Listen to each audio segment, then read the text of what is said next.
Sometimes when I go home from work or when I'm going to work, I like to listen to Moody Radio. Now, if you're not familiar with Moody Radio, it tends to be a more conservative Christian radio station.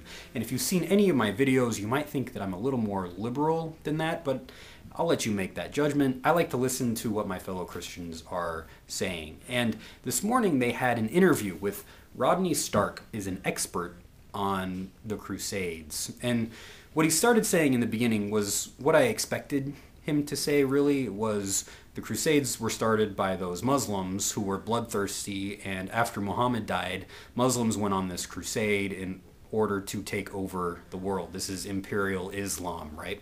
Well, there's probably some truth in that. It's a little more nuanced, it's a little more complicated than that.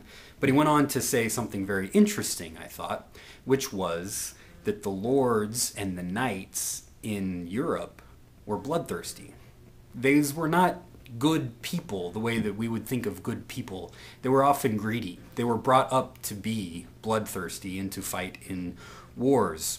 And the reason that they went on the Crusades were religious reasons. The Pope asked many of the lords and knights to go to Spain in order to stop the Muslims there, and they didn't want to go because, quote, Jesus didn't walk in Seville. Jesus did walk in Jerusalem, and so this was the religious reason for them to go to Jerusalem. And I thought it was fascinating because here Rodney Stark is saying that both Christians and Muslims were fighting over religious principles.